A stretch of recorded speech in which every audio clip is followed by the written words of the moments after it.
He doesn't believe me, but ladies and gentlemen, thanks for joining us. Hello, can you hear me, Rob? Still muted myself. It's all going wrong. I'll do it from take 3. Hey, we're live. It's 9 o'clock in Old Blighty, and it's time for the War Room. I hope you're all doing well. It's been one of those weeks, one of these evenings. Everything's going wrong, but I hope you're all very well indeed, and we'll say hello to you in a minute. But thanks for joining this madhouse of a war. That's one way to put it. Anyway, chaps, how you doing? Doing fine. Doing fine. That is. I'm doing great. I'm getting ready for the next hurricane that's showing up next week. So if I'm not here next week, you know why. But I won't be here in 2 weeks because I'll be gone on vacation for a weekend. We're going up to see my daughter up in Indiana for the weekend. So she just moved into a new house, a new neighborhood. They used to live in downtown Chicago, 2 blocks from Wrigley Field, and now they're living in Indiana. I've heard of that. Even I've heard of Wrigley Field. Yep.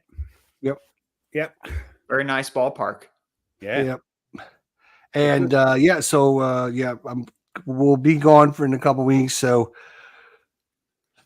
I'm sure you guys will have to put up with Ruff and Nate without me. We'll manage, won't we? We'll struggle, Nate. We'll struggle through it. Oh yeah, it'll be a struggle. All right. It'll be a struggle. Yeah. Oh, it yeah. won't be a right. Mm-hmm. How are you doing, Ruff? I'm doing okay. I was a little bit, as I emailed you, I've been a bit quiet it's been a bit quiet on the Western Front because of I've had this sort of lurgy, which doesn't come out as a sort of stuck in bed coughing and spluttering. It's more a sort of heavy head, being lethargic, just can't get on with anything. So that seems to be disappearing now. So I'm getting on some more editing. So thanks for your patience for videos coming up. But if all goes well, we might have another video that's not a war game coming up on the channel. We'll see how it goes. I was hoping that you would say Skies Above Britain. I'd like to. Yeah, no, that's still there. No, Nate, you're still sitting there drinking champagne, smoking cigars. Oh, yeah. Like, oh, boy, I had one mission. Woo! Yeah, but they're good. They take an age. You know they do. Well, you don't, do you? No, I don't. No. I did 21 videos this last week, actually. I mean, his campaign of Skies Above Britain will take longer than the actual Battle of Britain. Do you know what? I'm getting a bit fed up with this. To be quite honest with you. Anyway, let's say hello to some. Well, we hope that you're always honest with us, Ruff. Yeah. You wait. Get me on back. Revenge is a dish best served cold, as they say. So, yes, sir. Hi, Charles. Yes, sir. Hey, Ruff, what's the subject today? What are we going to talk about? We know what it is because I posted it everywhere except on Tack Up, evidently. The subject of this war room is box art. Is an important thing. Some people love it. And we want to discuss your top 5 or our top 5 box art for war games that we actually own. It's not like we've gone on to BGG and had a look and see what's the top art, because there is one. It's actually the games we own. So I've got my 5 games here. I've had to change mine because I put Malta on there. I love that game and the look of it. So, but it's games I own and I don't own that game there, Ruff. So I've had to No, change. that's fine. Yeah, and when we do and we do it again, you can do it. So yeah, if it didn't go on Tack Up, I was like, you know, it went everywhere else. But anyway, that's what okay. the subject is. It's also on the thumbnail of this stream. So where do we It go? all works out in the end. Stuka, hey. Spitfire, Hey. Joe, what's going on? Yeah, he's back. David, Eve, hello. Nerdy. Nerd. Haven't seen you for a while, mate. Hope you're well. Extra squeaky. Simon. Lots of Look who's turned up. Yeah. What's your mic? Hey, Mike, how you doing, buddy? Rob Allen. Paul. They're all here. The gang's all here again. That's right. No. Oh yeah. Oh yeah. Koi, stop it. We're only 8 minutes into the stream. Don't start. Greetings. Afternoon, Jeffrey. Yeah, I've sorted out the voice bit now. So, oh, look who's here. Look. It's a lovely afternoon. Good tweezers. Yeah, nice. So, would you guys mind if I talk about something real quick here? I know what he's talking about. Sorry, go on.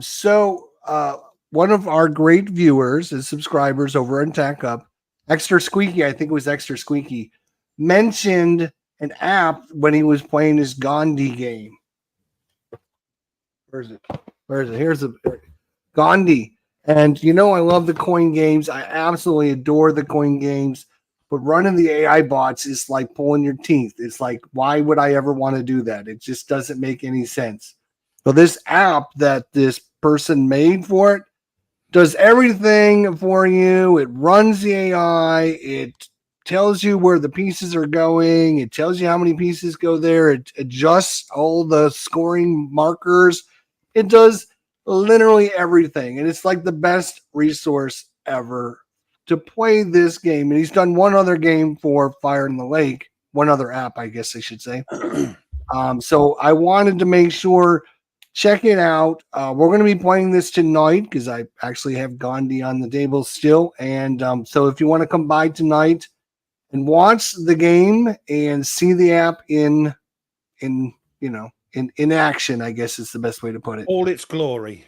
In all its glory. It's just, I found it very interesting that Extra Squeaky was talking and posted about him playing Gandhi, and then as a comment, he just said, "Oh, and I used the app." And it was like no big deal, and I'm like, nobody else knew about this app. We need to let people know about it. Oh, good Lord, come on! It's like, I think the next time I'm going to have a show, my topic is going to be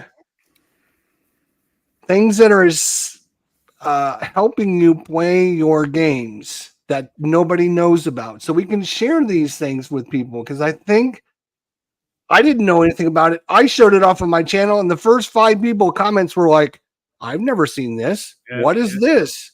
Where do I get this? I'm like, nobody knows about this thing. So, There's a lot of apps like that for non-war games, like Folklore has one, and some of the other sort of non-war games that there are apps available. Yes, good idea. Good idea. Don't forget about the app for the, what was it, the War Game of the Year, U-Boot, the other year, a few years ago. Yes, and deservedly so.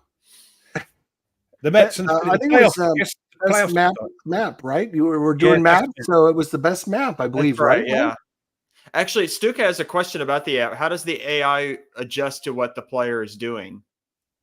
Hold on, let me when it's your turn, you tell, it comes up with the list and it asks you, what are you doing? You're playing the event, the unshaded event, the shaded event, or you're going to do a limited operation, you're going to do a whatever you're going to do, and then you tell it what you're going to do, what you're adding into different places, and everything. It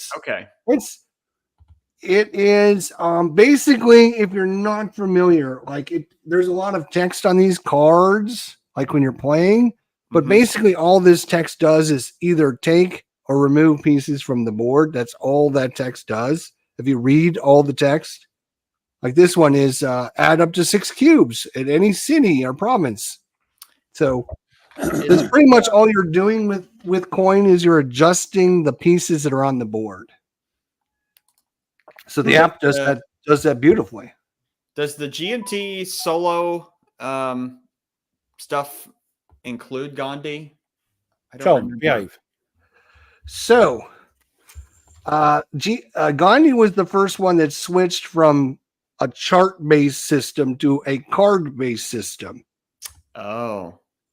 All right. So you have these cards, and basically you shuffle them up, and then whatever faction is turn, you draw cards until you get to the first card. Let's say it's the Raj or the Gandhi faction, and you basically says, does you roll a die, and is that many pieces available to come on the board? So you would roll a die, you would look to see how many pieces they have available to come on the board. If yes, then follow this. If not, go to the next one. So it's basically like an if-then statement. Okay. So if you're good at Excel. No, I'm all for making things easier when there's a lot of looking up charts and nonsense. There was one done for one of the Hunters series. It might have been the Hunted, where you could. There's an app for it where you can just punch in and it tells you exactly what your die rolls are on all the charts and what the ships are. Nice. I think it's a few years old. I'm not even sure if it's still around. But yeah, it's those sort of things are very helpful, I think, Absolutely. I just when you come across a really good resource, it is one of these things you would like to share. Like there is, and it's been years since I've done this, but somebody went through the ASL, all the information in the books, and they created like little cards for every tank and vehicle in the game and kind of outlined all their special abilities and text and everything on it. And I was like, oh my God, because at that time I was into ASL and I was like, this is a great resource. And of course, it costs like $15 or whatever, but for like $15, you get every single tank and you can print out all the sheets and have them. And God, it was an amazing resource. I always like going on BGG and seeing just what people do, like especially like redoing rule books or adding new charts, something like that. There's like even one for the Dark Summer, where because the Dark Summer map is the whole of the Normandy campaign from June to August. And so it moves the map south a little bit more. And so it cuts off Cherbourg and the top end of the Cotentin Peninsula. And some guy went and did the map for that part and then added it onto BGG. So you can add it to the game. And there's a couple of rules about how things fit with the rule set of the game. But it's really cool because it's the same map art and everything. So it's the exact, it's very seamless with the game. And I mean, they are things like that are helpful from BGG. And I know it's not a war game related thing, but for Alien, you've got Alien Legendary Encounters Alien. There's little classes on top of the cards that if you collect the different classes and play them at the same time, something good can happen on one of the cards, but you forget what classes each character is playing if you're playing solo. Well, I've downloaded these. Oh, nice. Yeah. So every time they start collecting stuff, I just put one of them by the character things and it reminds me what they're collecting. That's really good. Yeah. So that's the sort of thing. I love it. Love things like that. I love bling. Yeah, I don't really consider it bling. I think like any like helper aids, player aids, or even like Vassal. I talked about this yesterday when I started this. I said, like, when I decided I was going to show this off, the first thing I did was load up Vassal, so I have the map, and then all I did was take the pieces and look at the map, and I had my game built in like 2 minutes. Yeah. If you're trying to do that on the rule book, like, good Lord. I mean, that's just, it's a lot easier for me to look at my computer screen and go, okay, 2 orange pieces here, 2 orange pieces here, blah, blah, blah, than trying to read that out of a book. Well, like I said, I can't remember how long ago it was when I played Mr. President on Vassal, of how easy I found it to play Mr. President on Vassal. Just a few clicks and everything was set up, as opposed to however long it takes to, it's a long time to set it up in person. Well, we should ask Blue Tweezers that. How long does it take to set it up? Yeah. The other thing is, speaking of Stuka Joe, right? We all know about the Stuka Joe cards, Yeah, right? he's doing it again with world famous Stuka Joe cards with Stalingrad Advance. Oh, he's doing the same thing with Stalingrad Advance. Yeah, okay. Advance to the Volga. Yeah, that I haven't got it. Have you got that one? I know Tony's done a playthrough of it. I just sold mine. Yeah, I just sold mine. You have the Skies Above Britain one, right? No. Oh, yes, I do. Yes, I did download those as well, and they're sort of helpful. But everything you need really is on the player aid cards. But I do, to be honest, I do sort of cross-reference to make sure I've not missed anything. But of course, the most famous one is Stuka's RAF things. Absolutely brilliant. The checks in the post. I mean, these are. I mean, anything, whether it's an app, cheat sheet, whatever, special dice or something. I mean, there's all kinds of different things that have been created for all kinds of different games, and we just need to share that and let people know about it. Well, it's like the I just saw for Axis and Allies now they've added poker chips instead of using the paper money. Now you can use poker chips to track, as well as special dice, so that if like, you know, an infantry rolls on a 1 or a 2, depending on attack and defense, and you roll it, and it will show a hit if it actually hits on that number. So it's so you just count up the hits as opposed to, is that a 2 or is that a 3? You know, sometimes your eyes kind of glaze over. Mm-hmm. Yeah. Yeah. I'm not talking about playing the game on the computer or playing the game on an iPad. I'm talking about having something assist you to play the game. If you all see, I have the game like right here. So it's not like I'm just playing Gandhi on the computer. I'm playing Gandhi and I'm just having this help me figure it out.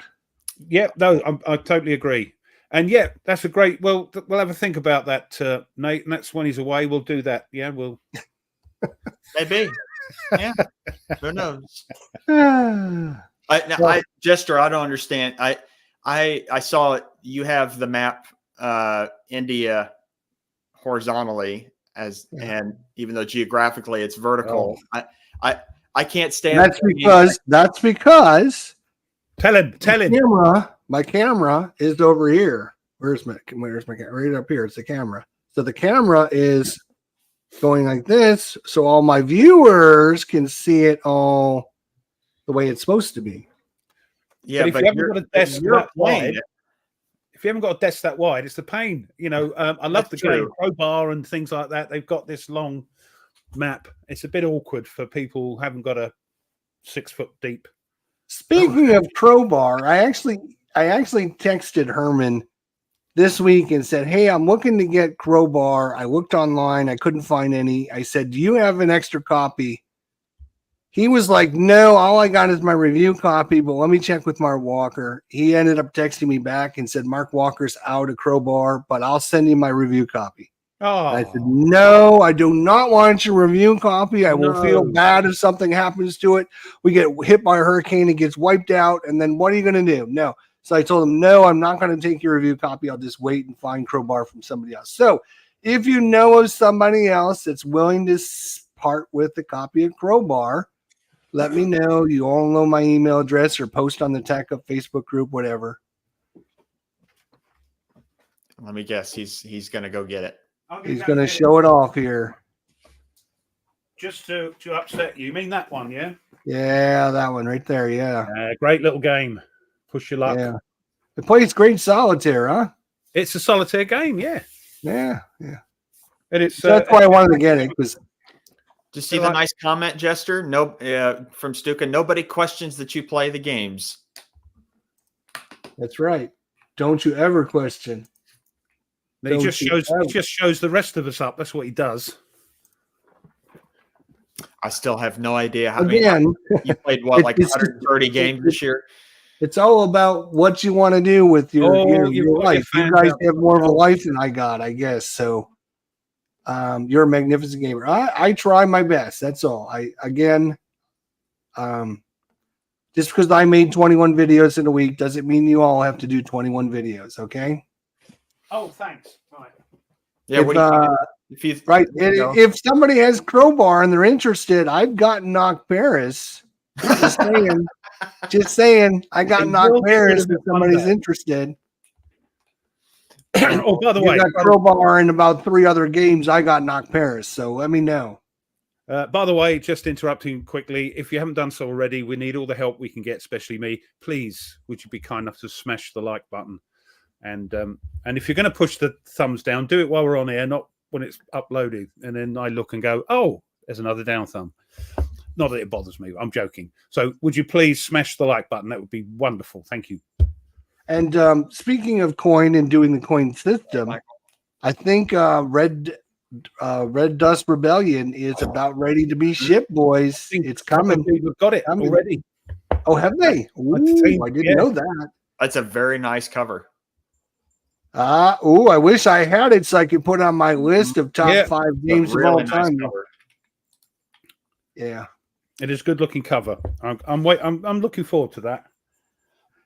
Last night I did a couple videos and I was getting ready to go to bed at like midnight, but I have this sleep apnea thing, and so they given me this little thing to put on my finger that like monitors when I sleep. And I said, well, if I go to bed with this thing on my finger, I'm never going to fall asleep unless I'm really tired. So I decided last night at like midnight to do a game of Terraforming Mars. What a great game. What a great game. That's I just never really got into it. And this is another topic for another show coming up down the line. But like the first time, second time, third time, fourth time I played this game, it's been all right. I hear about how great it is, blah, blah, blah. It's taken like 5 or 6 times for me to go, wow, this is a really good game. Mm-hmm. This is a really good game. And if I would have given up on this game, I would never have done it. So it makes you feel bad when you're like, I mean, that's happened to me with Mr. President. That's why, after I figured out the game and liked it a lot, and I started wondering, I wonder how many people who rate things on BGG have only done it from playing it either once or maybe even twice and just didn't get it. And so I'll just put a 2 or a 3 or a 1 and move on. And I wonder how many of them did that. Yeah, most of them, I think. You don't say, I've been playing this game for the last 6 months non-stop, and now here's my review and rating. And you go, oh, you're okay, I'll take that on board. I mean, that's not to say, there are some games out there that do deserve low ratings because they're bad games. Not every game is a 10, but yeah. Shall I ban him? I think so. I think that's right. You know what he's talking about? Remember when I was hosting the one time and he left our show and Steam popped up and said Blue Tweezers is playing Terraforming Mars. I was like, you son of a bitch, he left our show and he went cheeky monkey. Oh my god. Yeah. It's one of those games I look at it and I see playthroughs. I just don't get the sort of I'll have a go at that. It's weird, isn't it? But people who love it, love it. I just well, not every game's for everybody. No. But if somebody said, here's a copy of Terraforming Mars, see how you get on, I'd have a go. But I'm not going to take that chance. You're not going to go out and buy it and try it. No. It's just I don't know why. It's an engine building game where you're trying to get you're trying to build up your stuff, so you get like every turn you're going to get energy and plans and all this stuff that's going to help you do things. So eventually, you're starting off very small and just earning a few little pieces here and there. I really liked it. I had a really good time playing it. It's not the greatest game in the from sliced bread, but it's still a pretty decent game. And like I said, I've always thought it's been okay. It's been fine. But now it's like I understand what they're trying to do. I can see more about a bit of an epiphany with it. Well, it's not so much an epiphany. It's more like I see what they're trying to do, and I appreciate what they're trying to do. I get what they're doing. Right. Yeah. Ah. And I can see, when you take 200 cards and try to figure out how each of these is going to interact with one another, it can be a daunting task. There we are. I've got 2 copies of Crow. Oh, you know what? Viper Dave, Down the like road 2 from or you. 3 years ago, had talked to me about getting together, and he had an extra copy of Crowbar that he wanted to donate to the show.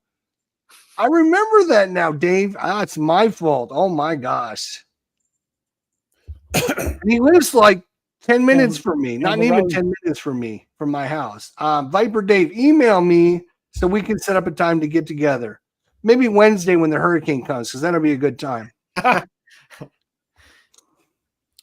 You know Thank you, what? Extra. But you know, I'd make a little few misplays, but yeah, great game. Try again, Extra. It's a great game. I remember, you know, I remember when I first got Atlantic Chase and I used your videos rough to help me learn the game. Blimey, I'm honored, sir. Thank you. It was great. you. It was great. And it was Ruff's tutorial videos that got me inspired to play it, and that's why I got rid of it. Well, I tell you what, at least you're honest. I'm just kidding. Of course you are. Kidding. It was Blue Tweezer's blue in me. That's why it got rid of it. this British accent that really sold it for me. Yes. Carry on, chaps. That's right. Yeah, he says, yep. So it might be in the near future. You'll be watching again. It's got that awkward up and down map, Jester. So you'll have to have it across your table again. Oh no! What was that? Sorry, I was reading the comments. Geographically, it's another up down map. So you've got to put it across your table. Ooh. These are big maps. These are big games. So I'm curious, when Jester, if your desk is your gaming table, so then you have some like monster games that you bought and you've never tried because you just don't have the space. I'm just curious, why go out and buy them if you know that you never gonna have because I'm young. I was young and foolish at the time. Oh, I see. So were you ever? I was young and foolish, yes. He was young at one time. I mean, to be honest, it hurts me when I think about it, but I'm like, why would you ever in your right mind get a game like what's the game? Atlantic Wall. Atlantic Wall. Like it was a good price when I got it, and I got it thinking, well, eventually the price will go up, and like the price isn't going up. Like the price has stayed the same for like 5 or 6 years now. And I'm like, well, this is quite a hard concept for a lot of people. The way the rules are written, the rewrites of the rules are quite hard for people to. So I'm like, I've literally just watch. If I could sell it for what I bought it for, I think I bought it for 175. If I could sell it for 175, I would definitely sell it for 175. No, Mike, but it's the wrong way around for me to video. That's all I'm saying. Yes, sorry. If anyone's interested in a copy of Atlantic Wall for about 175, give or take a few dollars here and there, let me know, and I'll see about hooking you up. I know somebody that's getting rid of a copy. I'm loving the love, chat. I'm loving the love. Thank you. Let's see how they're doing on the Mandarin Mike. 26. We got 26 likes. That's crazy because I see 55 people watching, which means there are 32 people, give or take a few, that haven't hit that like button. I can't believe that, Ruff. They don't like you as much as you think. So I want to comment from Mandarin Mike's comment about War in Europe, because one, the old SPI version, not so much the decision version, but the SPI version to me looks really, really cool, except it's like $650 nowadays to get. But I am curious to see, because Decision did in was it World? I think it was World at War. They're doing 4 magazines that is redoing the map for War in Europe in different sections. And then there's going to be an additional one, additional magazine that's going to like put them all together and with some rules. So it's kind of like a backdoor reprint of it. until, because there is supposed to be like a full redone version by decision at some point. But I'm curious to see what people think of that, because I've been tempted to get the magazines to try it, because War in Europe has always fascinated me, but that price tag. Yeah, it's Nice. Yeah. So I'm just getting a bit more love here, so that's fine. Yeah, thank you. Oh my God. You can see my stack of games that I'm selling over here, and you can see Mr. President's there. But after Nate's and Boone Tweezers, I'm thinking about keeping my Mr. Keep President. it. Yeah. I might be inspired again to give it another go. Well, I might be right on inspired Hassel. again. If you watch Tweezer's videos, it will inspire you to play it again, because you can say, I can play it better than that. I think I would love to play them Vassal, but I think if you're going to commit to it, you better just commit to it as a on the table game. Yeah, I'm with you there. Oh, look who's turned up. Oh, hey. All right, I Tom. would definitely use Vassal to help you set it all up and everything. I would definitely do that. But Nordic, I'm right with you. That's one of my dreams someday, is to set up all the maps for Army Group Center and play it out. Yeah, that's the reason I didn't. There's no way, I don't think, in my lifetime that I'm going to have room. I watch Wise Guys videos on the East Front series, and just like, ooh, I'd love to do that someday, but time and space.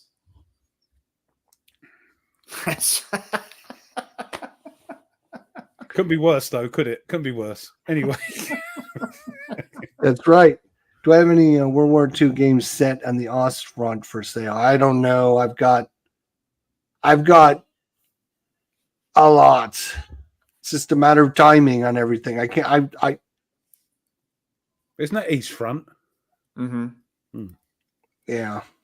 In fact, I'm trying to get one called East Front from Columbia Games. I really like that game and system and stuff, and I keep putting in my damn cart, and then I put all the other games in, and then I'm like $250, so I got to start axing them off until I get it down to a reasonable amount. You'll get into trouble. I've told you this numerous times. Once you put something into a cart, you are legally bound to buy it. If you take it out, you're breaking the contract, and you'll get a knock on the door from some government peeps.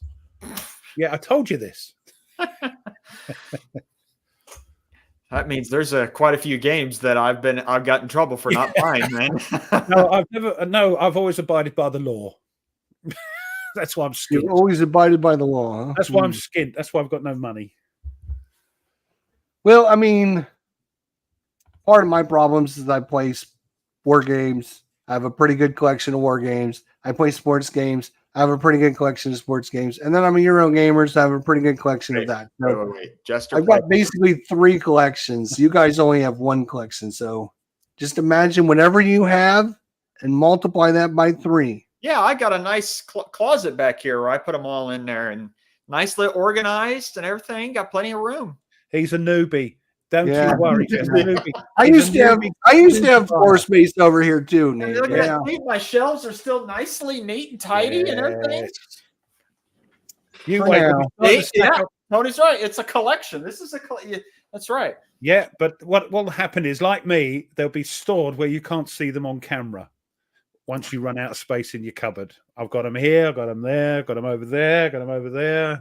He's got a pretty big space back there. It's going to take him a long time. I tell you what, it's neglecting that space. He should be trying to fill it up. Yeah, I'm neglecting it. Yes, I need to spend some money then on some games and shelves. Yeah, you do, cheap ass.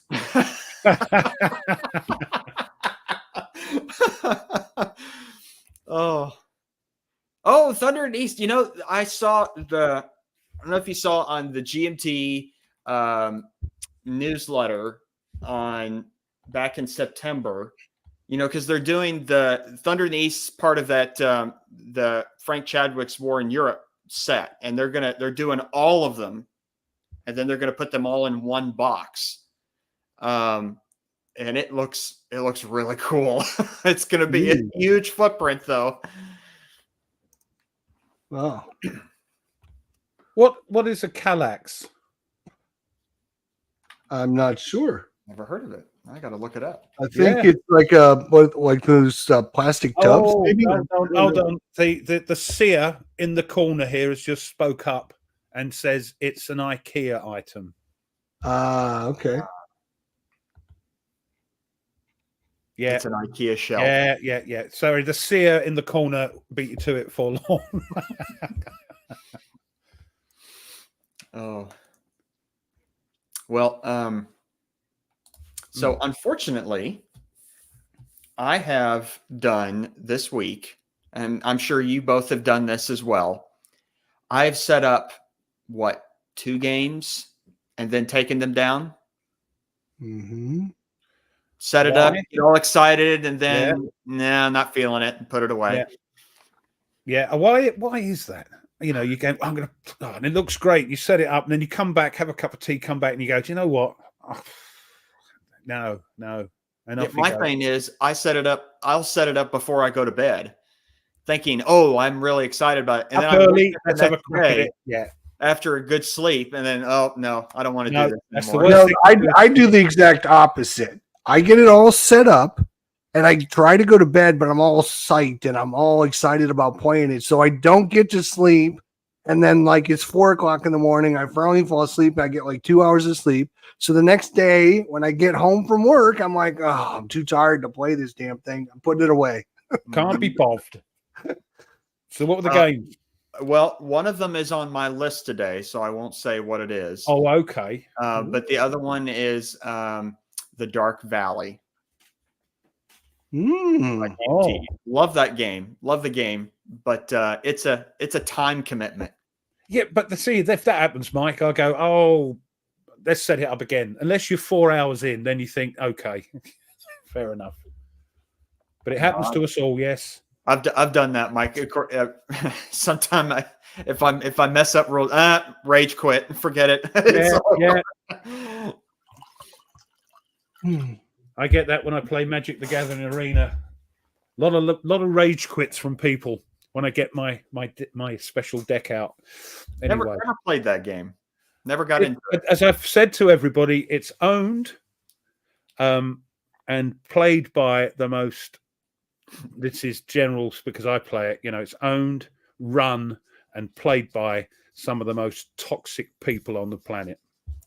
But It's a fantastic game. You're not including yourself in that category, are you? No, there are some good players. No, I always good game. If I've lost, I always do this. I don't rope. I don't, rage quit. I don't, if I've lost a game, I go, oh, good, and I'm not going to play on a good that's game. not what they were saying at PressCon. Yeah, well, I love it, though. I love it. Yeah, there's some really good games under my list this week. Holy crap. Some really good games. In fact, the first one has got one of the best box art covers of all time, and I can't put it on my list, unfortunately, because Ruff won't allow me. Well, I did say games you own. Otherwise, you could put anything, couldn't you? No, it's got to be on your shelf, and when you look at it, you go, "Do you know what? I do like that." Yep, Nerd Workshop and Mike, I've done that as well, and I don't know why. It's just just you're not feeling it in the moment, and so go on to something else. If somebody plays a blue card, Nerd, and they play another one and don't do anything, I'll go, good game, and go. I'm not going to hang about.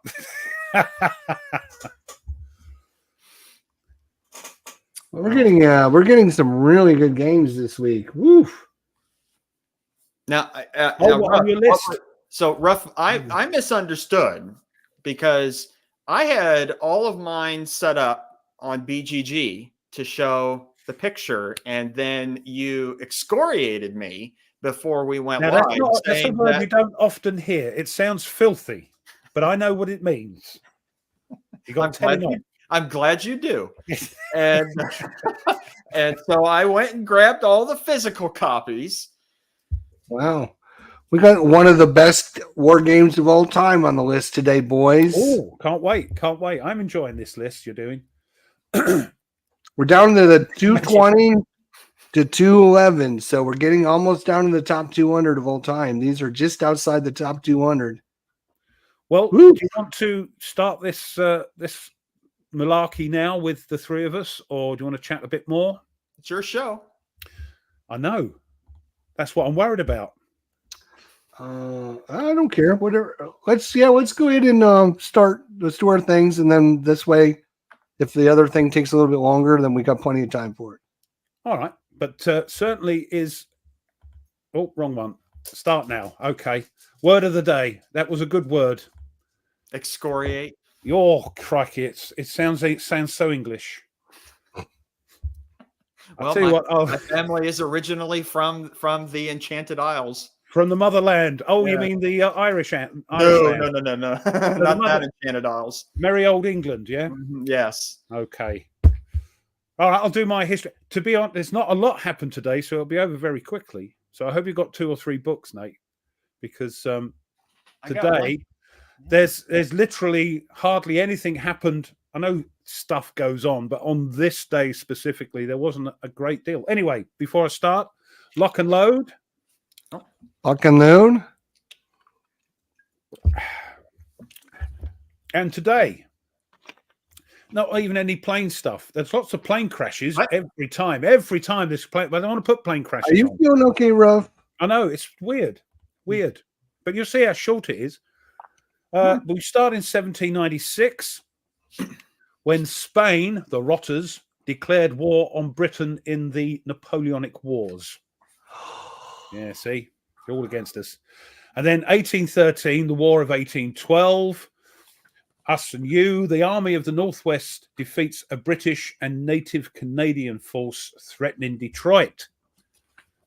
And whiz forward now to 1907. I put this down because it's quite funny that we actually had one of these in this, but it's so English or British. The British Army dirigible number 1, Nulli Secundus, the UK's first powered airship, flies from the School of Ballooning in Farnborough, Hampshire, to London in 3 hours, 25 minutes. Only the Brits could have a School of Ballooning. Wonderful. Wow. And then in 1914, World War I, of course, an aircraft successfully destroys another aircraft with gunfire for the first time. And you think, oh, that's all I got. So I had to do a bit of digging. And evidently, this first area combat kill in history was recorded when a voicing pusher of the escadrille at VB-24 French Air Service, flown by Sergeant Joseph France and Corporal Quenault, apologies for my pronunciations, downed a German 2-seater Aviatik B-2 flown by Feldwebel Wilhelm Schlitzting and Oberleutnant Fritz von Sagen, an observer, over Jonchery Reims, using what is believed to have been a Hotchkiss machine gun. So that's weird. If you've seen what the voicing pusher looks like, it looks like something out of the Wright brothers. And the Aviatik B-2, it looks like a proper World War I plane. But yeah, that was the first shooting down of an airplane by another one. And then fast forward 1943, the Fast Carrier Task Force, US Pacific Fleet, strikes Wake Island with the largest force of American fast carriers, 3 fleet carriers and 3 light carriers ever organized at the time. Their aircraft make 6 strikes, totaling 738 sorties, destroying 22 of the 34 Japanese aircraft on the island in exchange for the loss of 12 American aircraft lost in combat and 14 to other causes. For the first time, a US Navy submarine is assigned to support the raid by performing lifeguard duties for aviators forced down at sea during the strike. USS Skate rescues 4 flyers. Submarine lifeguarding will become a standard feature of American carrier raids beyond the range of Allied search and rescue aircraft. So that was a first as well. 1944, 5 pilots from number 401 Squadron, Royal Canadian Air Force, destroyed a Messerschmitt 262, becoming the first jet-propelled aircraft shot down by the Royal Air Force or the Royal Canadian Air Force.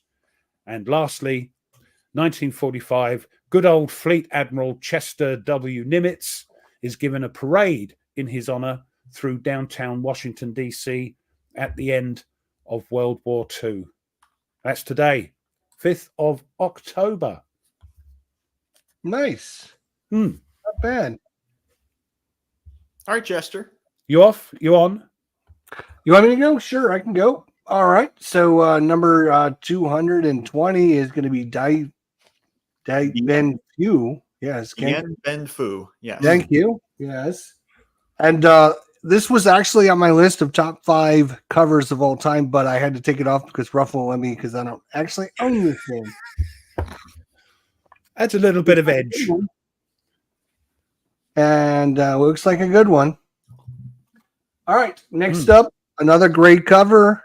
It would have been on my list if it would have made the cut. The Greatest Day, Sword, Juno, and Gold Beaches. Number 219. This is part of the GTS. Couldn't think of the words. Words are hard. GTS system. This is the one that Todd sold me for $150, and literally the next day it went on sale for $20 or $30 or something like that. Oh, that I remember that day. That was. You remember that day, and then you know what? He ended up buying it back after he sold it to me. So because he's been playing it on his channel and at a profit because he's a good businessman. Bastard. All right, 219. That's 218. Look at this one. Total Krieger. Axis Empires. I think that's a good game system as That's well. the one that's been re-released. There was Total Krieg and this one, Dicenso. They've now combined the two. The Ultimate Edition. Yeah. And it's, I would say, card assisted, maybe? Yeah, it's driven. It's driven. Yeah, I think again that's why it's quite difficult to play solo. But it's a great game so far. And then we go to Battle Above the Clouds. GCACW. Did you get that one in your little file, Nate? Did you get that one? No. This one's from MMP. So it's to be called. Right, okay. Yeah, I have all the Avalon Hill ones. Good looking maps. They're great looking maps. Oh yeah, not in print anymore. Next up, House Divided: War Between the States, 1861 to 1865. That one's being redone by GMT. Is it? Oh, really? I didn't know that. Currently on the P500. Here's one of Russ's favorite games coming up. Oh. D-Day and Peleliu. I tell you what, the color system. Yeah, I tell you what, there was somebody posted on Facebook saying, I know if it's the right place, on a Solitaire War Games, and said, not sure if anybody's posted anything, but I'm colorblind and want to play D-Day at Tarawa, I think he had, or one of the other ones. Any help? And then somebody put, I've made a video on that. So I put and said, here's the link. So, and somebody else said, oh, I'm colorblind as well. So there's a few of us about. So if you are and you want to play these games, I've just given a few hints and tips. It's still hard work, I tell you, to play it. But they should have used a lot of games now, especially Euro games, are doing not only different colors but different shapes. That would have been circles, hexagons, squares.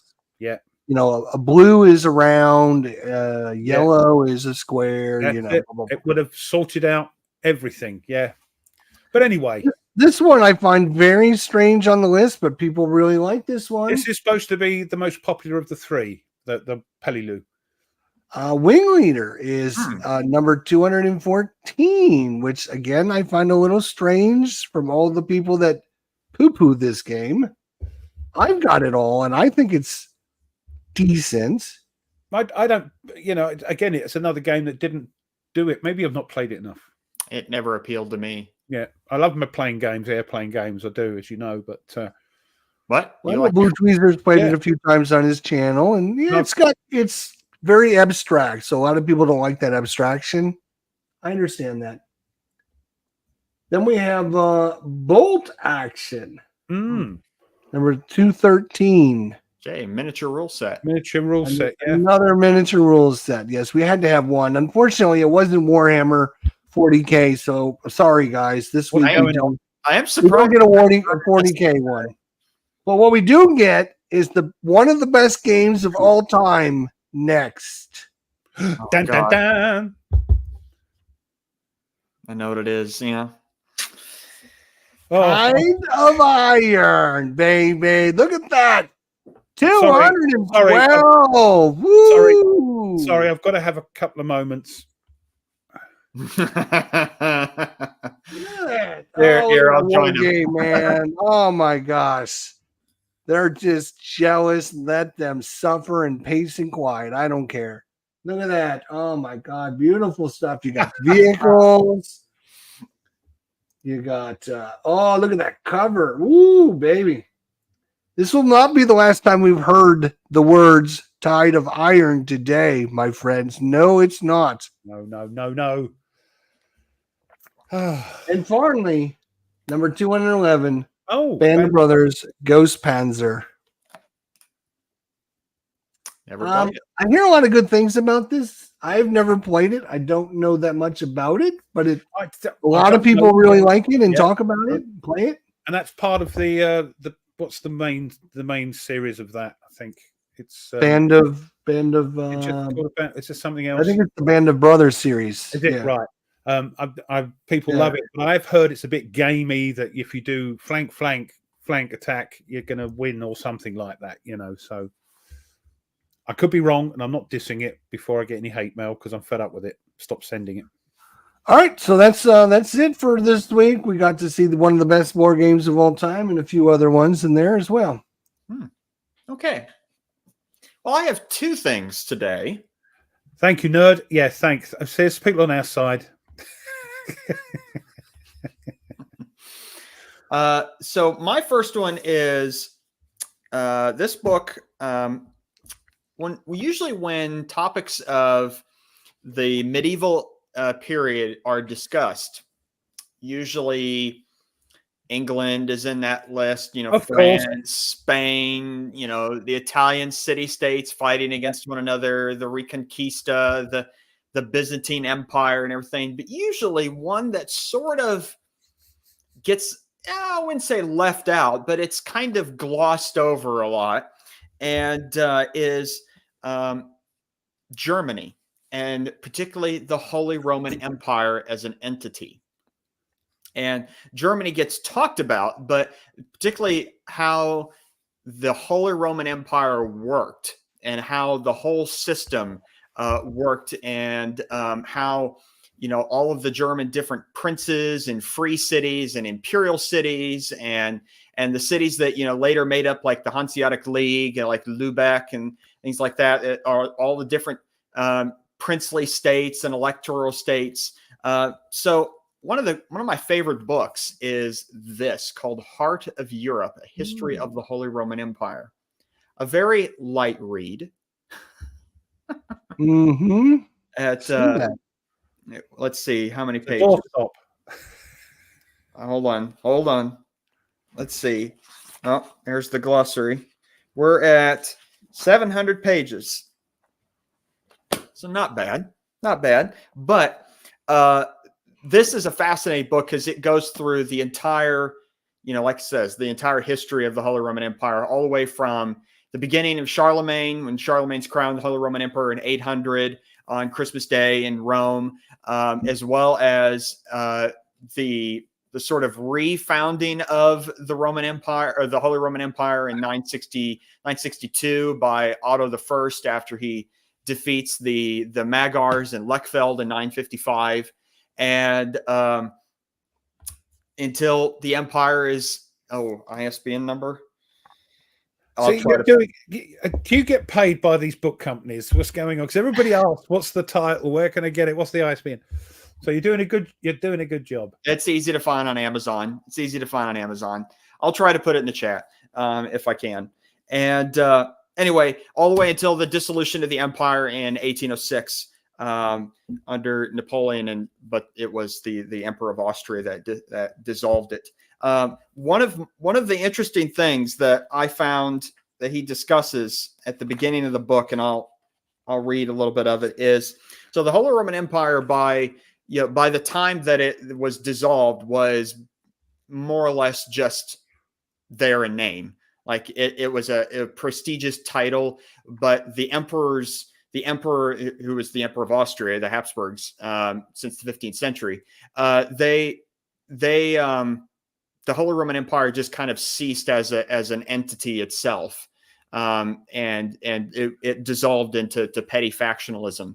And so the author Peter Wilson actually puts in the introduction an interesting quote from James Madison when they were writing the Constitution at the Constitutional Convention in Philadelphia, and he was reviewing all of the states of Europe at that time and looking at the different systems to see what parts of different systems could work well for the United States. And he called the Holy Roman Empire a nerveless body, incapable of regulating its own members, insecure against external dangers, and agitated with unceasing fermentation in its own bowels. Its history was simply a catalog. Somebody would quote that, like somebody's going to remember that. Oh my God! Right. Its history was simply a catalog of the licentiousness of the strong and the oppression of the weak, of general imbecility, confusion, and misery. We, over this part of the world, we knew how to speak, didn't we? That's right. Wow. We had a great vocabulary. Well, and then he later talks about there's the famous quote from Voltaire about that the Holy Roman Empire is neither holy nor Roman nor an empire, and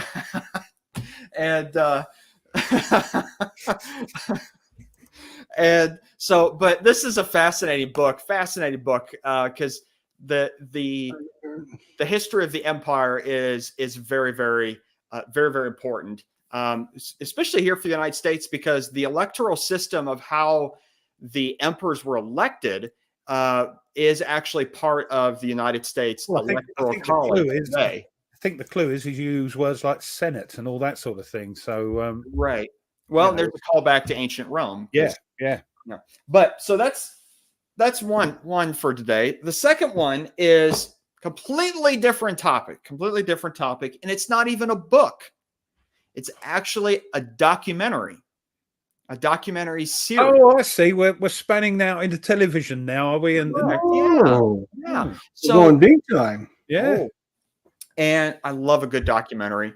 And I particularly I remember when I first got this, but this was even before, I was very interested to find documentaries that go with the Vietnam War. And speaking of Vietnam, GMT's Vietnam, 1965 to 1975. Well, let me see if I can share my screen here. Here we that's ID Jester. No, we've got that there. There we go. Right. I was just going to show people I'll get that up in a sec. Yeah. Oh, no, this is the best for me, as far as I have found. This is the best documentary series on the entire Vietnam War that I have ever seen. And it's on YouTube by the looks of it. It is currently available on YouTube. It's called Battlefield Vietnam.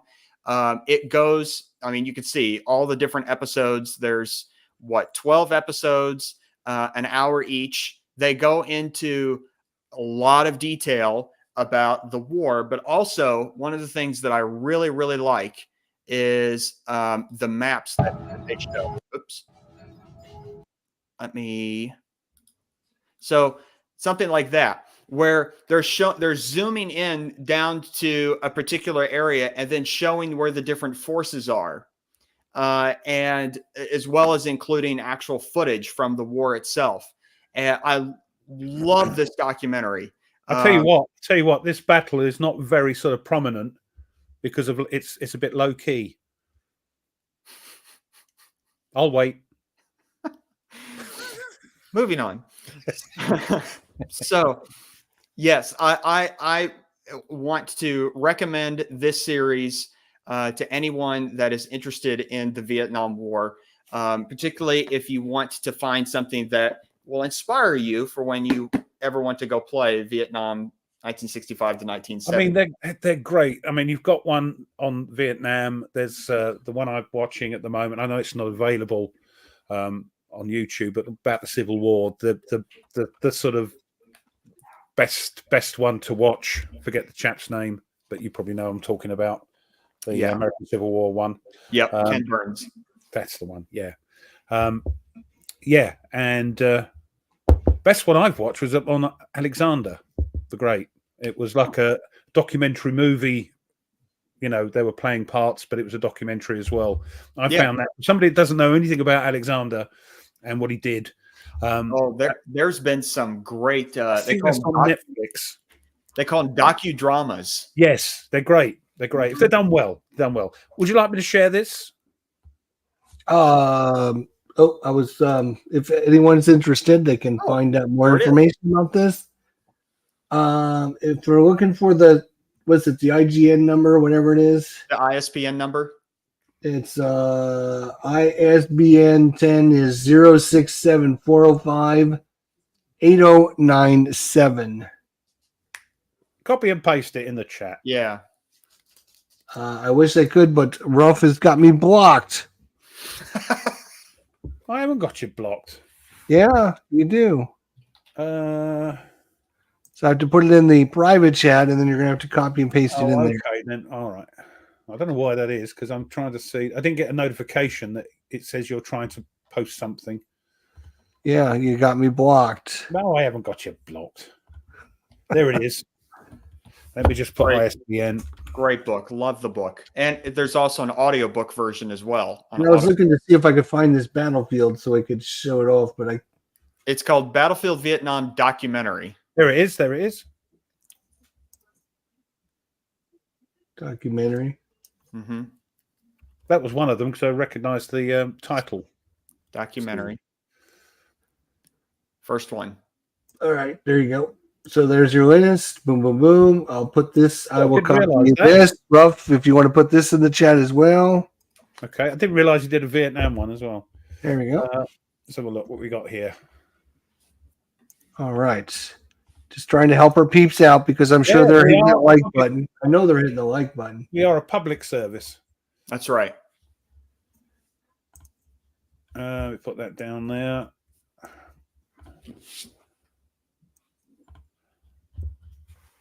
Blimey. Yeah. Just copy and paste that. Mm-hmm.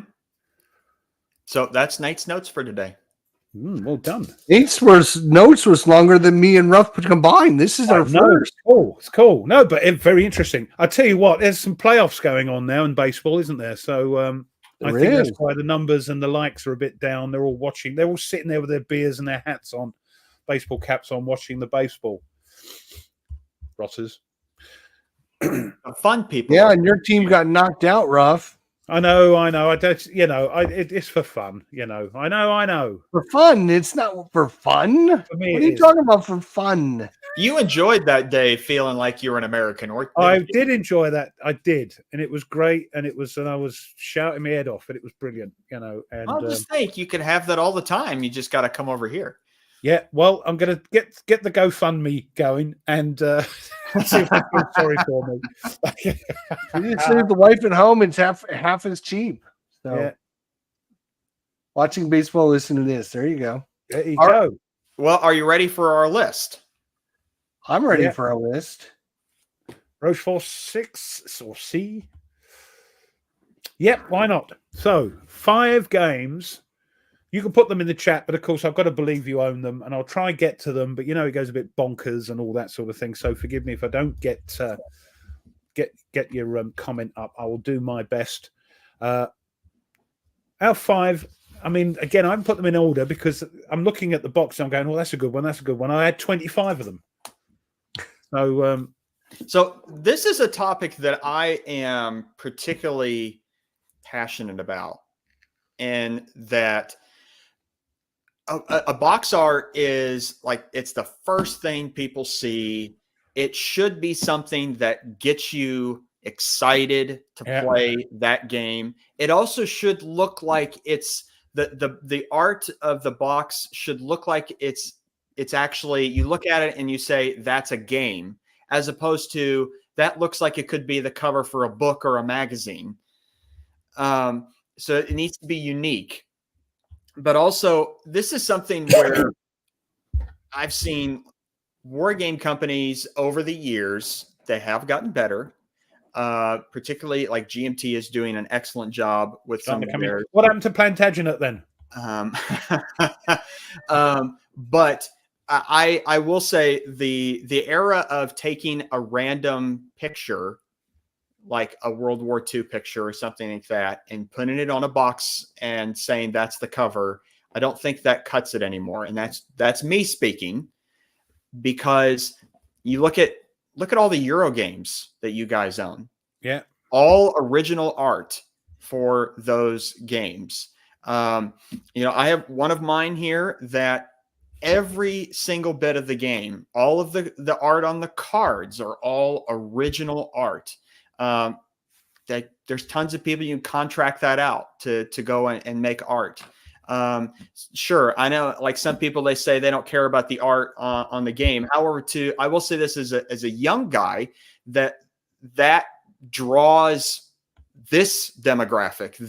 I think you're right. Yeah. I mean, our demographic maybe, but your demographic is so visual, and because of the internet and everything and that sort of, you're watching stuff all the time. So yes, I do get it. I mean, yeah. See, from my point of view, it doesn't have to be original as long as it brings home what this game maybe is. So yeah, but that's the beauty of art, isn't it? So yeah, there's my little sermon's over. No, that's not a sermon. No, you have a right. It's in your constitution. Freedom of speech. That's right. Yeah, we're losing ours, but never mind, eh? Well, should have had it written it down. Yeah. Who wants to go first? Yeah, who do you want us to go first? Doesn't matter. I mean, I'll go first or you go first. It doesn't matter. Should we go around? We'll start. How about Jester? You go ahead, then we'll go Jester, Rough, myself. All right. Well, because I did these in order, unlike you guys, because I do things very organized. But unfortunately, I know what you're trying to do by making me try to get the games down. You're trying to see if it'll fall. You're trying to see if the wall games will fall on me. So I'm not falling for that. So I'm just going to share a screenshot. My number one is number one by a long margin. It's my favorite one of all time. It probably will never change unless something more awesome comes along. Or if I'm going to share my screen with you. Okay, I'll come to your comments as quick as I can. This is the most iconic of all. It's a great picture. Great picture, I must admit. It is, Ruff was just saying, like, if you see this box art, it should tell you what this game is. When I look at this game, it doesn't need to say Fire in the Lake. I know exactly this is Vietnam. It's going to be some kind of Vietnam game. Here we go, baby. That's Apocalypse Now. That's what I was wondering. I was wondering what movie. I think it's Apocalypse Now. And then you said it. Yeah. I love the smell of napalm in the morning. Mm-hmm. There you go. It's an all-time classic, one of my all-time faves. I just love this. It just gives you the vibes of, yes, here we go. So I love it. My number one of all time. It's a great picture, I must admit. I just can't get into It's actually not a picture if you look at the box art. It's actually art. Mm-hmm. Now, they probably took a picture and they probably just morphed it with like filters and stuff, but it's not a picture. Yeah. Robert, how you doing? And even the font for the text itself, it evokes the Vietnam. Yeah. Oh yes. Those are all very important. Very much. So that's my number one. Ruff, what's your number one? Let's have a look. I'll get back to you. Starting with number one. Oh my. Well, number one. I tell you what. All right, number one. I think because it just invokes such, oh my God, sort of is. Yeah. Fields of Fire. That is United States Marine Corps Captain Francis Ike Fenton, commander of Company B, 5th Marines in the 1950s. And I think he's just been told by this bloke here, sorry, you've got to go back and take it.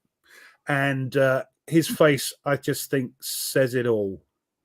You know, as again back into Apocalypse Now, you know, the horror of him having to go and order his men once again. So that look is just like, you know, you what? Yeah, Fields of Fire 2, fantastic.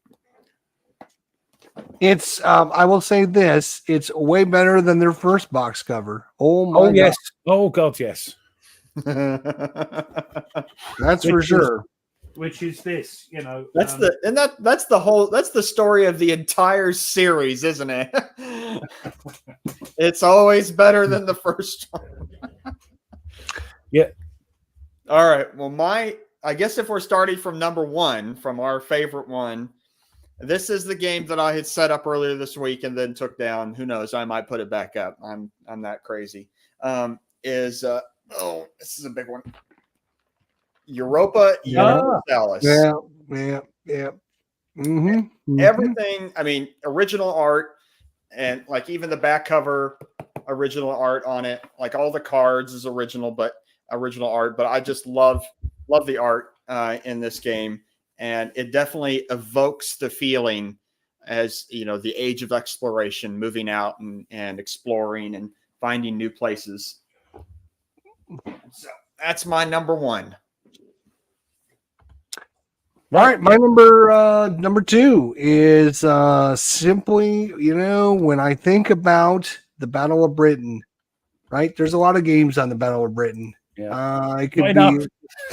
There could be just so many different ones, but there's one that stands out with the box art for me, and that is, of course, REF. It just looks so good. You look at it and you say to yourself, what, you know, and even if you didn't know anything about this game, you could look at this and go, oh, okay, we got some planes here. Oh, we got some Germans and we got some British guys. Oh my God.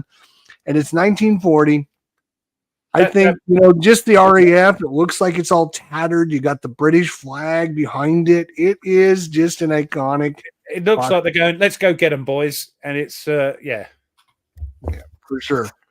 So, yeah, I really like that box art. It's got the clouds in the background just to let you know this is going to be an epic game, boys. You better buckle in because you're going to be in for some good stuff here. My number two, RAF. Love to play that game someday, but it's pricey. Yes, unfortunately. I got a copy for sale. Don't sell it. All right, Ruff, what do you got? Yeah, sorry, just having $100. I might go for it. I love this picture. It's a sort of collage thing that sort of, you know, everybody at war, they're off to war, and everybody's going, yeah, we're off to war. And I know it's the baddies, but they're all going, oh, we're off to war, we're back by Christmas. And they weren't. I know which one you're going to pick.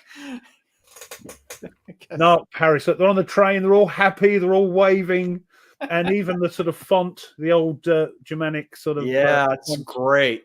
It's a great cover. Great cover. The colors are great. It's just brilliant. And yeah, you just see them all waving. They haven't got a clue, have they? They haven't got a clue. Yeah. And we were the same, you know, waving, you know. Yeah. So it's a sort of golden, bittersweet thing, you know, that it's a war game and they're all happy, but they're not going to be very soon. So that's my next one. Knock Paris. Well, guess what? Guess what? Oh. My next one is? There we go. Great minds. Oh, I mean, I will say this. I mean, I know we're talking about box art, but I will say the Knock Paris map is just gorgeous. They're great maps, yeah. Gorgeous. Love the map. All right. If you got it, Simon, great.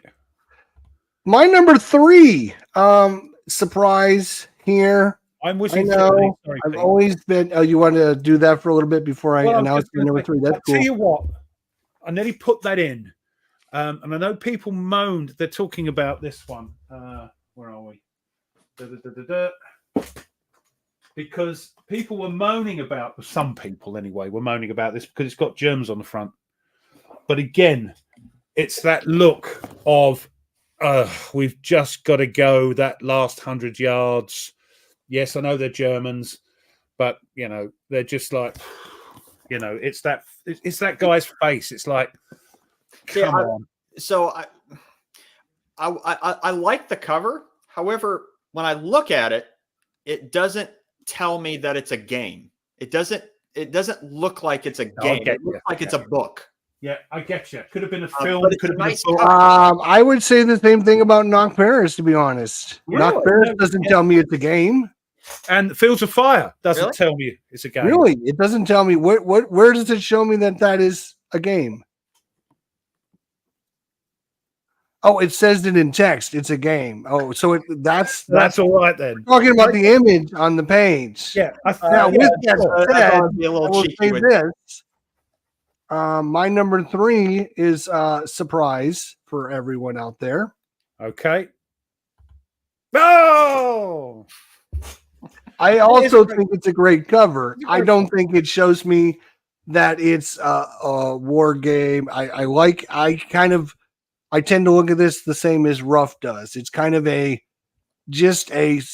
it's so unique and different. It makes you look at it and go, what is this? This looks pretty cool. What is this? But you're in a game shop or in a war game shop. Yeah. It stands out. The color combination between the two, the fancy font. I mean, if you're looking at this across the store, you're like, what is that over there?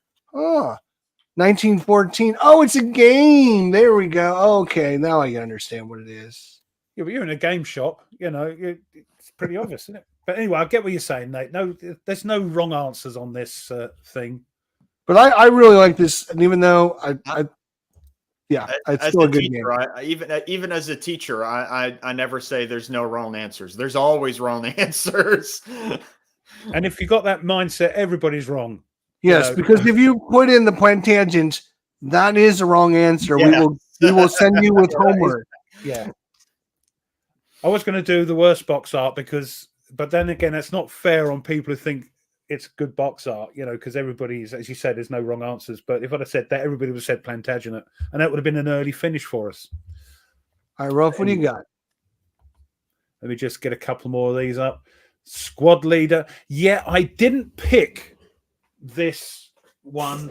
It's an iconic, but I think it's of its time. Yeah, I love that game. Yeah, but I think it's of its time, so I didn't pick it as one of my favorite. It's okay, but have you played it? Yes. Quite hard to play. You have to sort of fiddle around because it's got artillery in it that you. I wonder where the design for this box came yes, from. I saw that, and I immediately thought that. Yes, and squad leaders are sort of same, and combat. Somebody likes combat. Why do you keep bringing this up every week? Right, my next one is again. I haven't played the game yet. I own it. I can't wait to play it. But I love the cover, and it is Cruel Necessity. That's Charlie. Yeah, I like that cover. That's Charlie. It's before the Battle of Naseby, evidently. Naseby. Okay,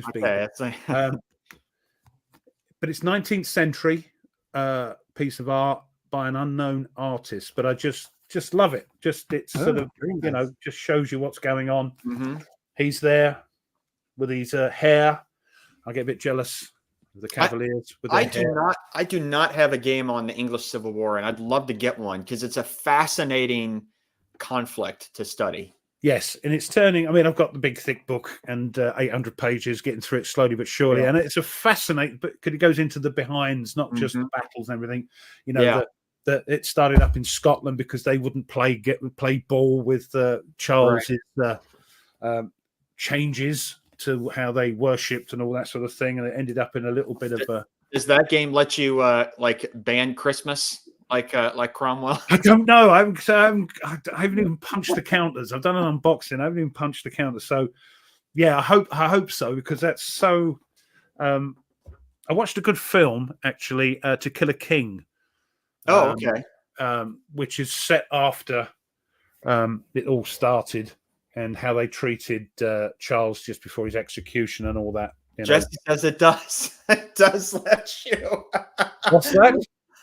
Jesse Jones on the last comment. It says it does let you cancel Christmas. I'm so far behind with these blooming things. I do apologize, peeps. Well, we got a lot of interesting picks that people put up here in the chat. So maybe we can go through them and then I'll share mine afterwards. Yeah, just trying to catch up. Navajo Wars. Yeah. Yeah, we all did. Everybody picked up Paris. Yeah. Mm-hmm. Yeah, again, but of course I think it's of its age, I think. The VG Victory Games version. Oh, yeah. I do like, I mean, it's not on my list, but I did like the cover for the new Vietnam because the artwork is really nice. Mm-hmm. Squad Leader, another one for Squad Leader. Funny you should say that, Groucho. Haven't played. Yeah, that's quite a good one. Skies Above Britain. Again, I was tossing a turning with the Skies series. Oh, interesting. Some good, and that's what I love. Everybody's ideas are different, you know. Yeah. Well, mine is on a similar topic as I mentioned before with my number one, but I really do like this art. Tanto Monta. Yeah. Ferdinand and Isabella, and then there's like the Portuguese caravels and the Moorish cavalry archers and castles, and it's a really, really cool box art. I really, really like it a lot. So that is my what are we at? Number three.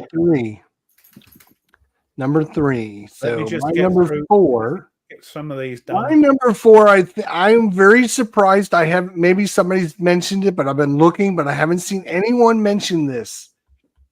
I am not a huge Age of Sail guy. And just for that reason alone, it's surprising that I have this game. But the box cover on this is, I think, one of the all-time greats. It is amazing, and I cannot believe that nobody's mentioned this one yet. It is just, if you're going to be looking at this game, great minds. Hold on. I just think if you look at this, and that is one of my all-time favorite movies of all time is Master and Commander, and it's because they treat that with. Mostly they don't Hollywood it. Like when you see them all shoot the cannons and stuff, you see everything going by, and you can see these ships are only 100 feet apart, and there's the damage cannonball and does. You see the smoke just hovering over the water. It's just, oh my god! If I was going to see a battle, this is what I would see, not Hollywood. And so, I really like that cover, and. It says it's a game because it says game designed by Mike Nagel. Fleet action. It says fleet action in the Age of Sail. There you go. I haven't played it yet. I definitely want to try it at some point. I think it's a good game. Yeah, we know what they are. I do like the cover for Wolfpack. It does look cool. I haven't got mine yet, so it couldn't be on the list. Panzer again, very sort of harking back to Panzer Leader and the like.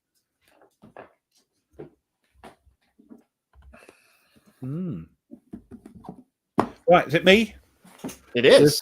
Right, I haven't even opened the shrink on this yet because I haven't had time, but I love the cover. It's so, and I love Roger B. McGowan stuff. He's a great artist, but I think since he's left GMT, are you going to get the book? I'm going to ask him to send me one. Anyway, he might not, but it's opened it up a little bit more with different artists and the like to put their mark on the game. And I love this one, and I'm looking forward to playing it. Oh, get the glare! I Napoleon, because you've got him as a young sort of student there, and then his shadow is him slightly crouched over with the war wearying his frame. Mm-hmm. Fantastic. I think it's a fantastic cover. It is. It's purely designed for this game. You know, it's not like some of them they've taken pictures from history and plopped it on there. That's been designed just for this game. Has it? I think so. Is it? Or are you going to prove me wrong? It does look a bit oldie worldy. No, I'm curious. If I'm wrong, I'm wrong. Ruff, you're never wrong, man. You're I only am always wrong.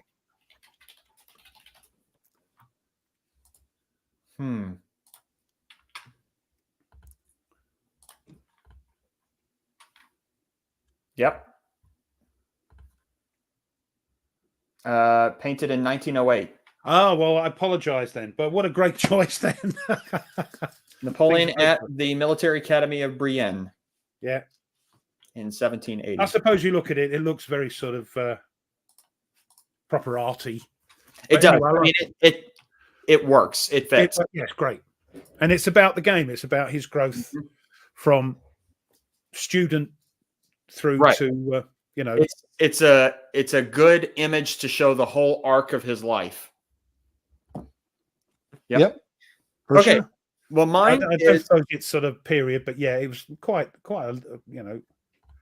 Oh, mine is now. I'm curious. I believe mine is original to this game. And that is Norman Conquest. Oh, yeah, I do like that one. Love the cover. Love the cover. Definitely, when you look at it, this is it's a battle game, tactical battles. So haven't played it yet, but definitely looks cool. Yeah, that's a good one for sure. Yeah. It looks impressive. It makes you want to open the box and see what's in it. You know, it's not one of those. It's like you got this guy standing on his horse or sitting on his horse, you know, swinging his mace, I think it is, and it's like all the other guys around him. It's like, okay, what's going to happen here? Yeah, right, yeah. Shield wall here. Is it the last guy on the battlefield? Is he the leader that's going to get wiped out here in a second? What's going on? Yeah, good cover. Have you played it? Haven't played it yet. No. I hope you enjoy it. I hope you enjoy it. And Nate, Extra Squeaky's a bit disappointed. No Roman box cover art. I know. I love my Roman games, but I noticed you didn't bring any Compass games with you this time, Nate. Yeah, because you're evidently a bit of a shill for them now. I hear. Yeah, apparently, grapevine. My last one, I've already mentioned it. I'm going to mention again. You guys are probably going to think I'm just doing this to spite you, but I'm not. This cover is awesome. It is one of my all-time favorite of all time. There's so much going on with this cover, and it makes you want to play the game. If Ruff will share it. I don't know if he will, though. I'm not sure if he will. Oh, come on. My mouse is not working. Hold on. Oh, something's wrong with the mouse there. Hold on. Let's just. Oh, there we go. There we go. So look at that cover. That is an impressive cover. If you got to look at it. Now, remember, this is on a box that's 3 feet wide and 3 by 1 feet. So you got to put a lot of pieces together on there. You got airborne dropping in the background. You got MP-42 machine guns over there. You got different people with their different kinds of guns. You got the Germans, you got tanks, you got planes coming in. You see explosions, you see barbed wire, you see a town kind of faded into the uniform. Mm-hmm. And it's just, and then you have the outline that has all the different nationality and the flags. It's just an iconic, really cool looking cover. I mean, I had to look it up to double check, but it's Fantasy Flight. Fantasy Flight games, they always have great artwork for their games. I mean, like I have their Star Wars Rebellion. Love that game. Great cover art, great artwork in general. Fantasy Flight does. So yeah. Yeah, and the component quality is great as well. So yeah, really good. It's a pretty decent little cover, I would say. It's a very good cover. All right, Ruff. Last one. Well, it's been done before. You know, I love me sailing ships, and it's my entry into Napoleonic Wars rather than through the land battles. So, and I love this picture. I tried to find it. I couldn't find it. I know the cover's designed by Roger B. McGowan, but it's flying colors. Yeah. I did try and find it, the original painting, but yeah, it just sums it up for me. I think it's of Trafalgar, isn't it? Yeah, I think so, but somebody in the chat will probably. Would you like it as much if that was a French ship that had, shot down the British? I noticed it's a British ship that's winning, and you like that cover. I refuse to answer that question on the ground that it might incriminate me. That's our law. That's not your law. No, that's what we say over here. Yeah. Oh no, they copied us. They copied us. Right, he did. Yeah. Well, great. Ruff, I'm actually very surprised. Very surprised because my last one is one of yours and mine's favorite. Oh. And it is iconic. It is one of Jester's most despised games, unfortunately, but thankfully he's in the minority. I know what you're going to say, and I didn't pick it, and I'll tell you why when you've announced it. Yes. Why? Because you thought I would do it as well? No, the picture, while it's great, there's no hope there. It's a little bit dour. It's a little bit hopelessness. Isn't that the North Atlantic? I know. And that's why I was tossing up between whether or not I was going to pick that and one of the other ones. I did cross my mind. Now, I will say, so original art for the cover. I will say this in critique of this. I do think it's a great cover, but I think that the sort of split it into thirds here. Maybe yes. Should be smaller, and the picture should be a bit bigger. I agree.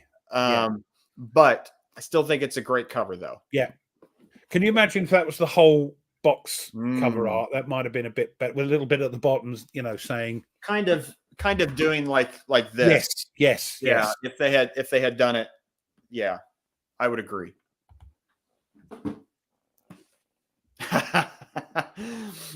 I've got that game, and the cover is quite good. But That is the Snakes is a terrible game, but the box art is actually pretty good. I like the box art actually. Again, I've got to reserve judgment on it because I haven't actually got round to playing the blooming thing. And in case you haven't seen it, I've got it here. You didn't like it, Jester? I did not like it at all. It's got a design flaw that's look at that. That's very impressive. It's a nice thing. I haven't played it yet. Tony's played it, wasn't too impressed. You've played it, wasn't too impressed. The problem with that game is you have a thing, and then you're trying to decide what you're going to do, and you flip over the next card, and it points at one of your random outcomes. So it doesn't matter what you're choosing because the next card will tell you what you get as your outcome, which is like you're taking all the decisions out of the player's minds. And then there are, and I hate when game designers do this, certain points of the game where add all these counters, add all these cards into the game. Like when you're forcing the player down this track, like a time track. And then when you get to point number 2, then you add these cards in. And it's like, so I'm basically just automating your game for you then, because you didn't have a computer to, game, because that's all I'm doing is I'm just playing the game for you. Yeah. So, I've just got, yeah, it is cool. I do and like it. I think that says more to come or something, or watch out for volume 2 or something like that. I think I've not actually decided. I'm sure you've probably seen there's pictures of it online. Pacific Chase, yes, one, and then the part on the right says, "I want more money from GMT." That's what it says. I think there's also I think I saw it. I could be wrong. Maybe somebody in the chat wants to correct me. That I saw on a post from him on BGG that there's also someone else, in addition to Pacific Chase, that someone's going to be doing a Mediterranean chase as well. which would be really cool. Oh, it's not Jerry doing it. No, I think someone else. He's had enough of it, I suppose, and passing on the baton. Yeah. Well, I hope the rule books are as good as Jerry's books. Rule books. I will say this: I would be very curious because Ruff, I don't know if you've ever read the design notes for Atlantic Chase. That the trajectory system that he was developing for a Civil War game. Ah, yes. And I'd be curious if he ever goes back to actually figure that out and do that. I just think it was an obvious choice with the maps in the the Admiralty HQ where they would, rather than use string or whatever, he's used block just to say where this convoy or where these enemy ships are. We're along here somewhere, chaps. We've just got to find them. Well, the game starts to really click well when you realize your position, the context from which you as a player are sitting. That you're sitting in London, you're sitting in Wilhelmshaven, and you're looking out on the map from the Admiralty office, as opposed to I'm the commander of a ship. Yeah. Although there are bits where you flip and you are suddenly commanding the fleet, it's why I've got to get back to it sometime. Forlorn thinks the 3-section cover shows the type of game it is, and it's for an older demographic. I mean, as Ruff said, art is always subjective. Everyone likes different things, and so it all depends. I don't like my art that's cartoony. I just don't like that. It should have been called. I'm probably in the minority. I don't like cartoony art, which is why I haven't got into Undaunted. At that sort of exactly, and one of my main points I hate in Undaunted is they try to dumb it down with the verging on the cartoony. And the other one is Quartermaster, I think, is a little bit like that as well. So it doesn't really, for me anyway, maybe it's because I'm older. I don't know.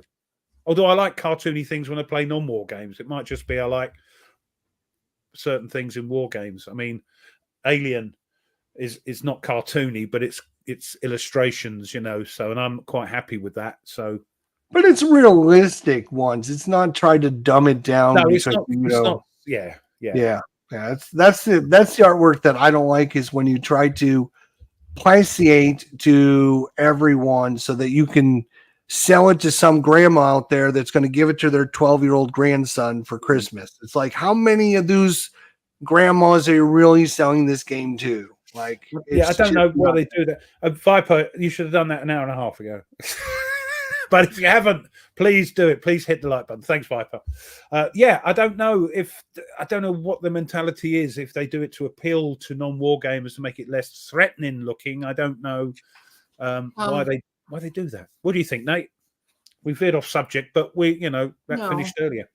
I mean, I'm sitting here thinking, kind of processing what you're saying. I mean, I'm going to disagree. No, I'm not going to disagree. I'm not particularly a fan of the artwork in Undaunted myself. It looks to me, like you said, it looks too cartoony to be a war game. I want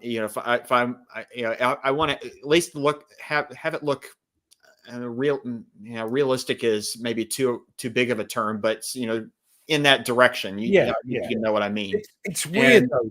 Like Mike says, it's kept him from playing it, but there's a space theme. Yeah, and that can be as cartoony, because it's space themed. It's weird how we think, or how I think anyway. I think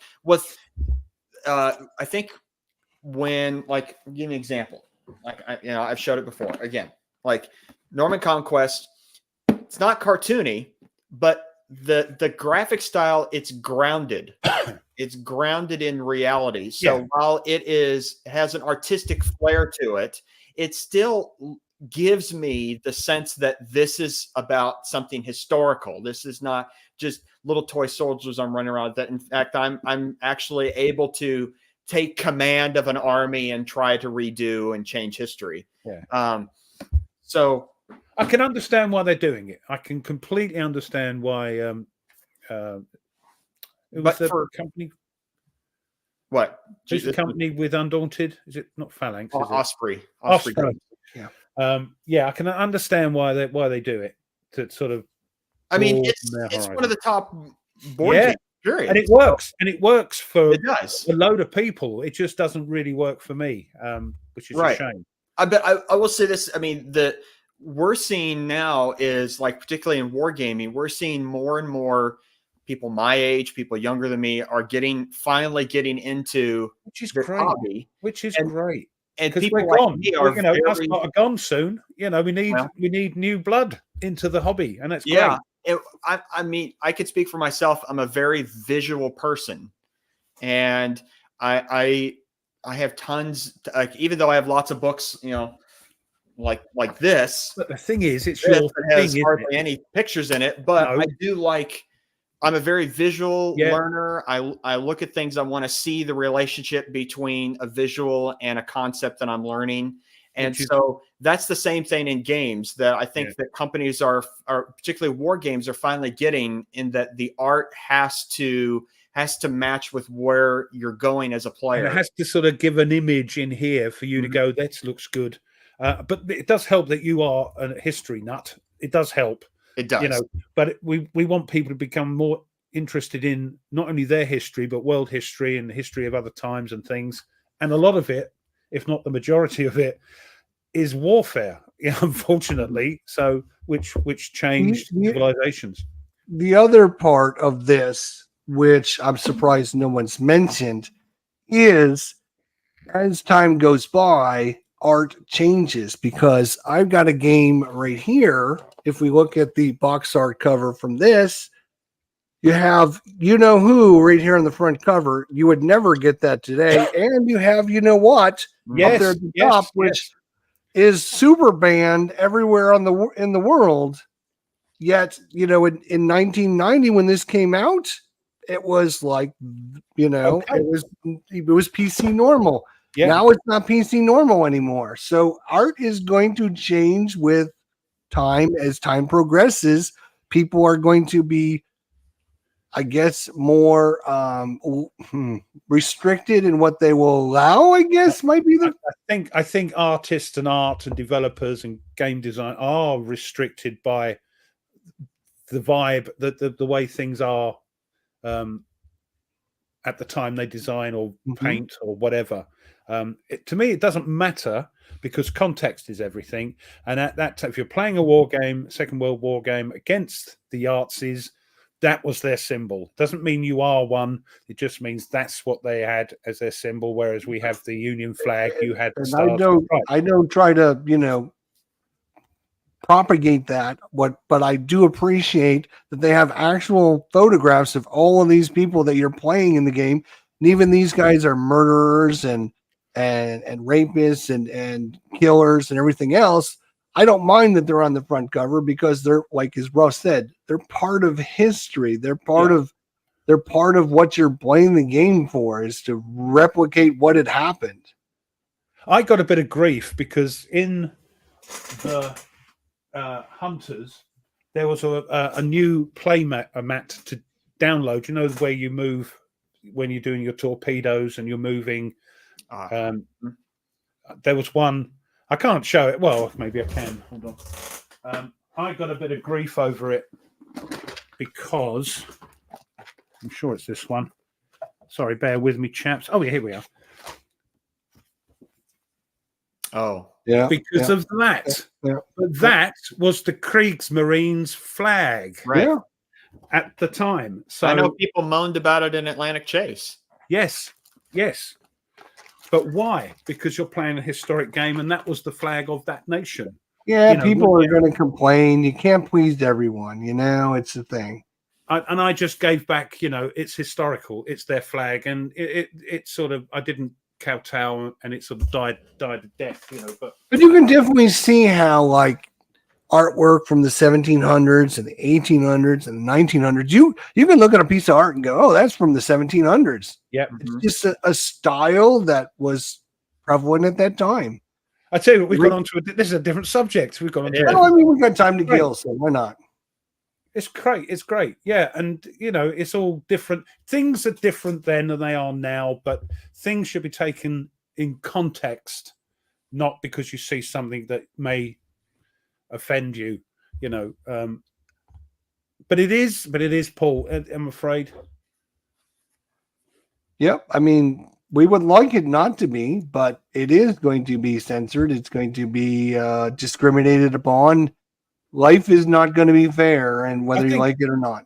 I think us lot who are interested in history in general aren't offended by that because that's how it was. That's the facts. That's the flags. That's the crimes they committed. I'm sure if I took this game into work and I set it on my shelf at work, people walking around the office are going to be going to my boss and going, "Hey, Jester's got a game on his shelf and it's got bad things on it."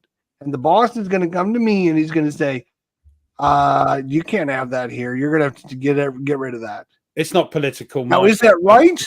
It doesn't matter. That's just the society we live in right now. It's just the way it is. If you don't like it, find yourself another job. But it's gone off. They've gone mad in the chat. But anyway, before we get banned, we're not being political. We're don't nobody get all bent out of shape. We're just having a discussion here. First of all, nobody should be bent out of shape. And second of all, everyone should respect everyone's opinions. I don't understand half the things that Ruff says, but I don't argue with him about it. The amount of times he disagrees with me, I should have gone off in a huff, But no, that's how it is, yeah? We just accept the fact that we're all different. And Nate's come in and done nothing but throw in a third person now because everything Nate says is wrong too. So I don't know what's wrong with these guys. Oh, what was that? What was that? Everything Nate says is wrong. Was that a backdoor slap? Pretty much. It's okay. We still love you anyway, and there's nothing you can do about it, Jesse. Yeah, we love everyone, even if everyone's got a different opinion. And I've learned now. I'm 58 years old. It ain't worth trying to argue and fight with people to try and convince them that you are right. How many times have you sat there for hours and hours and argued with your wife, and it doesn't get anywhere? Like me and my wife, we've had days where we had like 5 days where we won't speak to one another, and it's like at the end we're like, okay, I don't know what we weren't even fighting about, but let's just say it's over. Okay. And it's like, okay, let's move on. I know he looks far older, doesn't he, Nerdy? Far older. Only 58. Yeah. It's because I look young because I'm not on fire, nerd. Do they call Mike wants to do they call you Jester at work too? They should. I use that more than my regular name, that's for sure. Well, for a very long time, I didn't even know what your name was. That's all I knew was Chester. And when I went to, this is a true story, honest to God, right? I went to visit Tony a couple last year. I think it was last year, right? I went to visit Tony because we were in Ohio and, all that. Or we went to Detroit and then we were driving to Columbus and we had to go through Toledo. So I stopped to meet Tony. And I'm telling you, he called me Jester the whole time. My wife was like, does he not know your real name? I'm like, no, I don't think he knows my real name. He called me Jester the whole time. Hey, Jester. Hey. What's going on, Jester? How you doing, Jester? I said, oh, here's my wife, Barb. And then he's calling her Barb. Hey, Barb. Hey, Jester. I think he knows your name. I know your name, but it's, and people know my name, but just people call me Ruff. And, it's just even when I email you, it's I say Ruff. I don't even check my personal email, but like once a week, I check my Jester Live email like 12 times a day. I just don't do anything with the regular stuff, I guess. I don't know. The only people who call me Dean are the Lock and Load, Dave and Devin. You said it. Yeah, cheers, Lock and Load. Boy. Oh boy. They're the only people that call me Dean, as far as I know. Well, I have to put it in because for the email system, if I try to put Ruff in, I start typing Ruff, it just goes right to your email for some reason. Yeah. Because that's my email. It's not my name. It's roughswordsman@gmail.com. And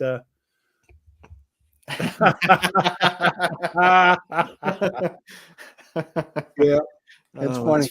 That's funny. It's weird. I've had this name since time began. This handle, if you like, it goes back to the days.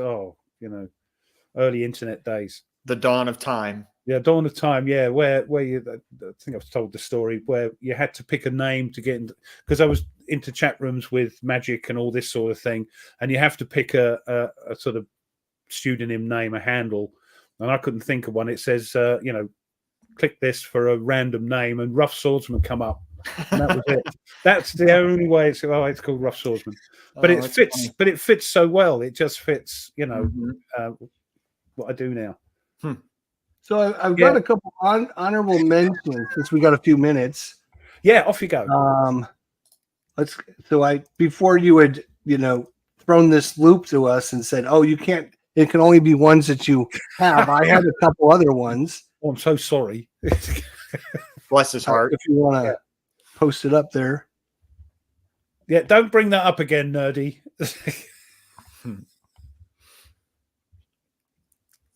Go on then. Oh, sorry. Right. So I was going to mention Wolfpack because I really like this box art. Mm-hmm. Unfortunately, I don't have it yet, even though Mike keeps promising me it's coming someday. Yeah, same here. Same here. Yeah. But it looks really cool. And again, great, as Nate said, when I look at this, I feel the storm in the Pacific, or in the Atlantic Ocean. I feel the cold air blowing by. Yeah, it is great art. It's Das Boot. It's everybody refers back to that icon, and that is an iconic U-boat film. Das Boot. The other one I had. Have you seen it, Nate? Oh yeah. Yeah, in German. You have to have the subtitles. Oh yeah. Oh god, yeah. This is another one that I had if you look at this one, it is super involved actually. There's like 4 layers of images that are kind of piled on top of one another. I think it's really cool that you have actual image of I'm not sure who it is, one of the guys there. You've got an actual image of the Is Groucho been out of the country for 25 years? Or is he being a little bit Or is he being in the bottom left, you have William Tecumseh Sherman. Okay, this is Sherman. There you go. In the top right, you have Robert E. Lee. Yeah, I knew that one. Yep. The guy next to him is if I could say it right, Beauregard. That's General Beauregard. That's Beauregard. Yes, wasn't he the one that did the attack on? I'm going to get it right. Didn't you do the attack? And look, here's the Confederate flag on the front cover. I'm sure there's people that are going to complain. Oh my God, there's a Confederate flag out here. Ah. Yeah, but Beauregard, didn't he do the first? What was the thing that they bombed? Sorry, Fort Sumter. Fort Sumter. Yeah, he was the guy involved in that, wasn't he? Yeah, he was the commander. We're going to teach you the civil. Maybe we should have just one episode where we talk nothing but Civil War for Ruff. I would learn a lot. I'm learning bits and pieces, and it will help me to want to play the games more if I know what's what. It's such a huge history, though. Learning all the generals, learning all the battles, learning, the politics. I'm doing. I like this box art. I think it's pretty good. Well, Ruff, I think I've shared this before. Thanks, maybe there's. I have a gateway book for you. Is it an idiot book? No. I need an idiot book. Oh, this is an intellectual book that appeals directly to you. Oh, well. I'll forget it then. Okay.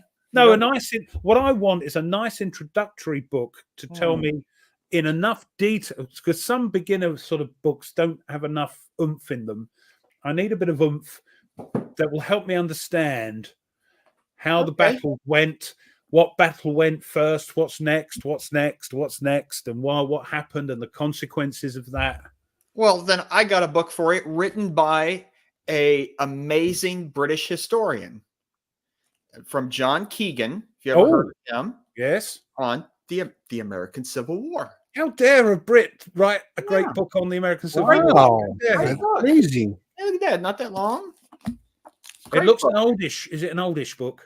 An oldish book. Let's see. Let me look. This was published in 2009. I thought so. It's probably out of date then. How much errata came in that book?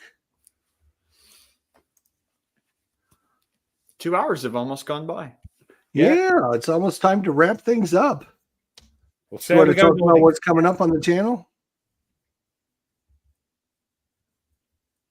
Is he taking a Mickey? He's got the because I had a go at him about being political. Young adult and read. Is it any good? Do you know this book? Never read it. No. Okay. Nothing. I don't know anything about it. All my books are right here. There's all my books. Oh, There's all my books. starting a collection. I see. I know they got moved off of the bookshelf. Oh, So the award-winning novel. I shall check it out, Mike. Thank you. And is that book that you recommended? Is that sort of nice and readable? what this one? Yes. Yes. Oh yeah. Oh yeah. Right. Oh yeah. That's Well, what I that- wanted. There's It's also Written by a War. British guy. At least you'll understand half the words they say. There's Sorry, also, mate. No, okay. There's also a Civil War novel. It's called Killer Angels. It's a trilogy, and if you've ever, it's the I can't remember which book it is. I think it is the first one. Killer Angels is the book that the movie Gettysburg is based off of. So if that's What do you reckon on that film? that's a great film. It's a great film. And that's the one with What's what's it his called? name playing lead? Martin Sheen Yeah. and What about the one that Sam Elliott. what's his name plays him as well? And it goes from where he walks out of the Union and Gods and Generals. is that the one? What's his name? I can't remember his name. Robert Duvall. Yes, great actor. Yes. What do you reckon? I did not like that movie. Why? Is it historically? I was bored. Oh, right. So a little bit yucky. Is it yucky? I was bored. It was too long, and it unfortunately that movie killed Civil War films for quite a while because of how long and boring it was. I know people like it. I mean, No, I've got people can get mad at me. I don't care. They're on my boring watch film for list. me. They're on my to watch list. But Gettysburg with Sheen is a goodie. Yeah, Really good film. it's like like preachy. Cromwell, the film with Yeah. what's his name in it? Very historically inaccurate, but still a good film. Yeah. You know, whereas To Kill a King is I think more accurate, and the guys playing Fairfax and Cromwell do a great job because it's the relationship between the two of them, you know, as well. So Yeah. a good film. I would recommend that. Well, coming up on my channel tonight, I'm going to be trying to finish up my coin game of Gandhi with my super cool app that I found. If you want to find out some information about this super cool app that'll run the AI for you, check out the first two videos, but we're going to try and finish that up tonight on the channel. Besides that, we're going to have all kinds of stuff coming quickly and soon here on my channel. I'm averaging so far 12 videos per week. That's not too bad. So we'll get a few more done this week, I'm sure, because in 2 weeks I'll be gone and I'll have to make up for that missing time. Bummer. You can't plan ahead for, so they'll publish while you're gone. Yeah, I know. But you always do live. I always do live. Yeah, he does. And it's great. I mean, he's got it all set up. He does it live. I can't get it set up. It's not the way I work. Yeah. So you can do it, Ralph. You can. I know. It takes a little bit to get used to it, but I've been doing this for a long time. Your Hunters live play. It was great. Yeah, it was good, but it was such and sort of archaic equipment I had as well. So if I had a nice setup, because I know Jester recently, I don't know, maybe a year ago, he bought a new computer setup and all that sort of thing, and it makes it so much easier. I got 3 cameras, 2 lights, a big microphone. I mean, it's a production to do this. I'm running on elastic bands and hamsters. It's just. I'm like tonight. I said, "Oh, my computer's gone kaput." The monitor did, with 2 minutes, 5 minutes to go before I sent the email out. Is it your turn next week, Ruff or Nate? I thought it was yours. Since let's put it this way: since you're going to be gone in 2 weeks, yes, it's yours. Do the topic next week, and then So it'll be my topic next week, and then you'll do the following week while I'm gone. Okay. Yeah, because Nate did it last week. and I hosted. All right, so what I'm going to do now is I'm going to announce what it is so everyone can prepare and help us out. We're going to find things that will help you play your games. Boom, there we are. That can be bling, anything like that. It can be bling. It can be any. It's not playing the game online. It's not. I can buy this game on Steam. No, that's not what we're talking about. We're talking about apps that'll help you keep track of information. Accessory. There we go. Possibly Nordic. Possibly. Not sure yet. It depends how Tony's fixed. And if I've got time to read the rules. Just the title of the video: accessorizing your war games. Oh, I like that. There we go. Accessorizing your war games. What do you guys use? Yeah.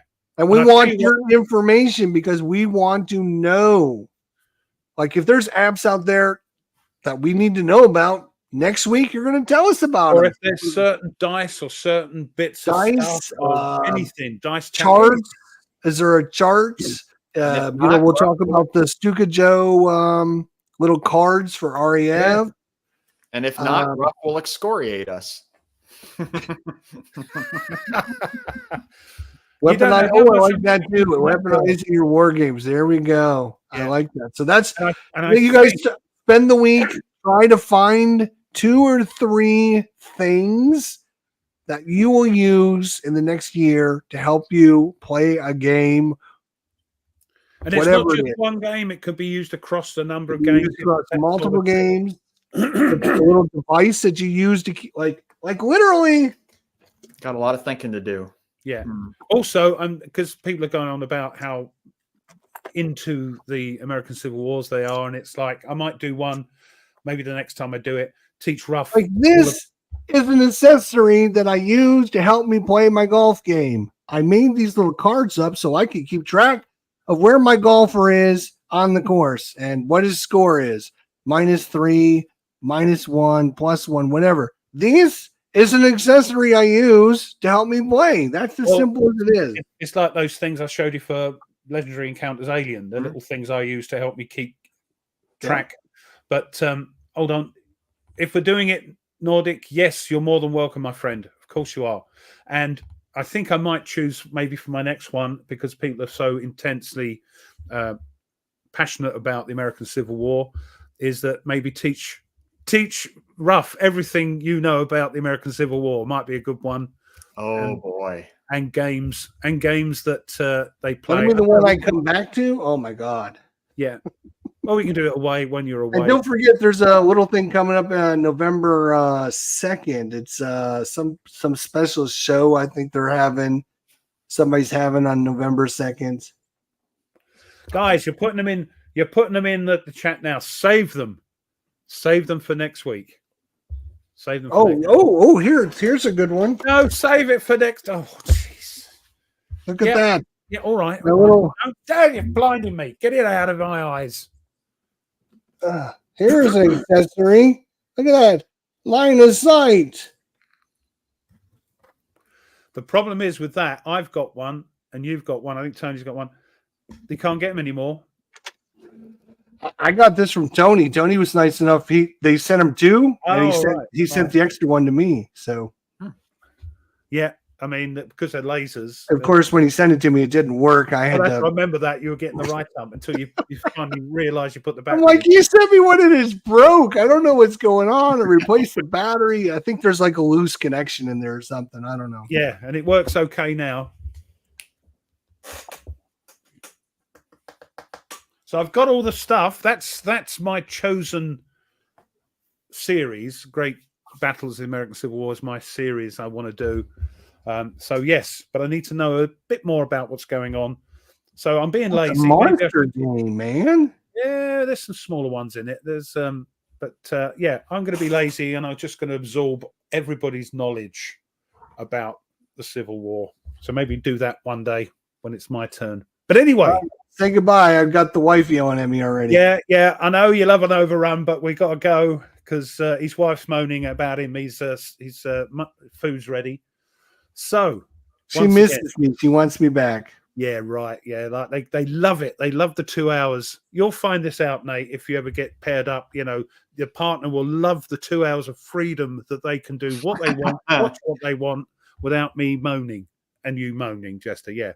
So, as always, I hope you enjoyed tonight's nonsense. I know we thoroughly do, and we do this every week because you know what? We love you, and there's nothing you can do about it. Next week, it's on Jester's channel. And until then, take care, be good to each other, and we'll see you, play some games, and we'll see you next week. Ta-ta for now. Later.